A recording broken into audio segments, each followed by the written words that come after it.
Good morning, everyone. It's another round of Zori's Lessons Learned in Paradise. Today, my voice is a little bit out, but I still have things I want to say, so I'm gonna go ahead and do that. Kukurigo! Alright. so, yeah, it's part of my initiative of learning to express myself more and to face my fear of standing up in front of people and doing what this rooster behind me seems to be doing, just saying, I'm here. I am saying things. and also it's a way for me to encourage more connection with you guys by just sharing with you what's really going on for me right now, seeing how that relates to what you're going through, and seeing how we can help each other out. So I'm going to share with you 3 lessons that I've learned yesterday. The first one has to do with flow, the second one has to do with intensity, and the third one has to do with plants. Not that kind of plants. Yeah, also that kind of plants. Any plants.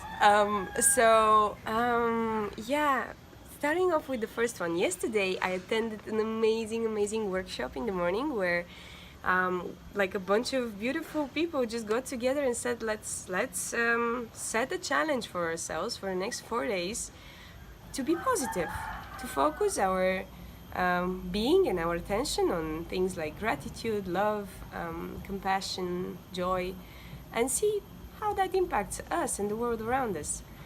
And so I'm very happy I managed to get my ass out of, out of home in the morning, which is something that's not usually too easy for me. And I went there, and it was an amazing event. But what happened afterwards was very interesting for me. So I had agreed to meet a friend. Actually, he was also attending the workshop, and have lunch together. And I was thinking, let's go to a cheaper place because that place is a little bit expensive, and fuck it, let's just grab something that like makes more sense financially speaking. And my friend said, Zori, can we stay here and I treat you lunch? I really want to buy you this lunch. And I was like, but then I said, okay, let's open up and accept that, it's part of my learning to receive stuff and to open up more. And so we had a beautiful afternoon with him and with the rest of the people that stayed after, and like beautiful, like just sharing session and some lunch together. And afterwards, I said my goodbyes and went to meet some other bunch of friends. And as we were sitting and drinking some things, I realized there was such a nice gesture. I would really like to do that myself, to get those guys a drink, to pay this forward. And it hit me, that usually I tend to think of, if somebody gives me something, I need to give something back to that same person. But in this situation, I realized it was not about this. It was about, okay, something has come, I have let it in, and I don't hold it, A goodwill, an act of goodwill has come my way, and I have to let it flow through me to the next people that I meet, and it's all about entering that state of flow where you don't necessarily like focus all your energy and giving and taking to one person, but allowing things to come to you and then passing them on, channeling them on, and just allowing this to generate more interaction and more connection in your life. And it was such a beautiful experience, although it was just about like buying lunches and stuff, just knowing that and asking myself, going through my day with this question of how can I create more of this flow state where I open up to receiving and open up to giving. So that was my first lesson. My second lesson has to do with intensity. So in the last couple of days I've been sick, and the reason for that is because there was a certain day on which I overdid it, like socially, physically, in all possible ways. I just got out of the door in the morning and I kept on meeting people, running places. I stayed in air conditioning for 3 hours without even like noticing that I'm cold, but not even going to decrease to stop it or to increase the temperature. Then running back on a polluted road because I'm late for another meeting, and just like, and then staying with a friend for really late in the evening. So it was like just this, a lot of things where I just focus all my energy on like, oh, I want to see those people, I want to be there for them, I want to meet them, I want to connect with them. And as a consequence of that, my throat went out, then my nose went out, and I've been sick the last couple of days. And the weird thing that happened, being in this crazy place called Ubud, is that I've started receiving random healing sessions. Like, it started off with Reiki, then it went through some kind of energy grounding, something shamanic, and then it went to chakra balancing and massage. And these are things that just random people and friends have been doing for me because they see that I'm in pain and they want to help me, and they have their own practices of doing that on an energetic or spiritual level. And actually I do feel better. That's the weird part. I do feel much better, and at the same time it has helped me realize that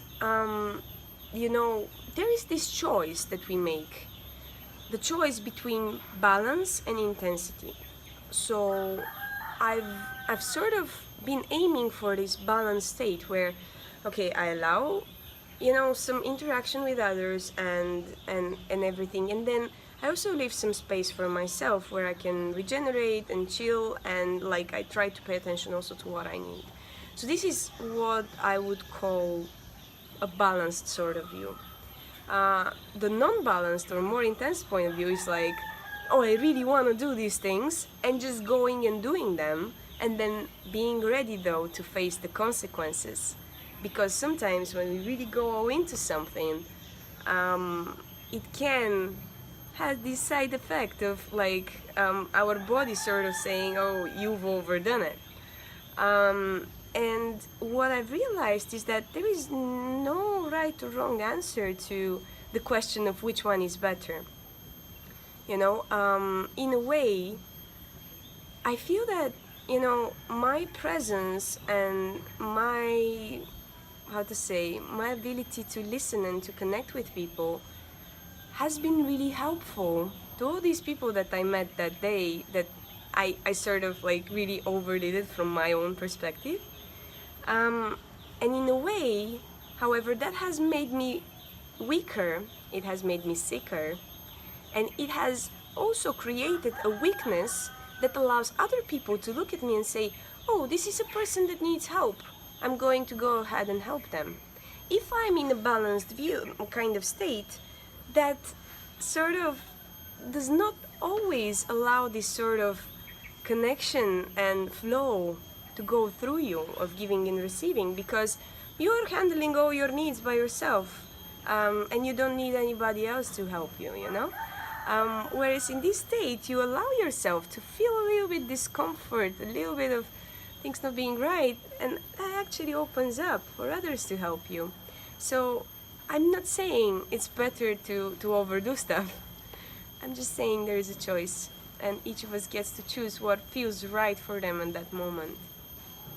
So that's my second lesson. My third lesson is, I was just looking at these plants behind me, and and I felt like,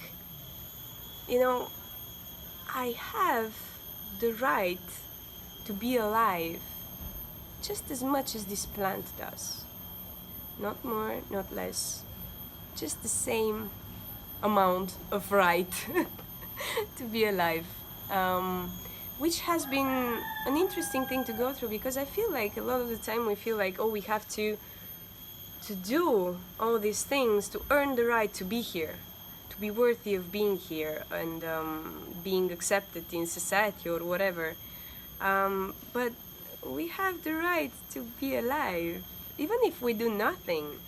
Even if we're not happy, even if we're not healthy, even if we're not the greatest expression of ourselves or something. We are the greatest expression of ourselves, actually, by just being alive.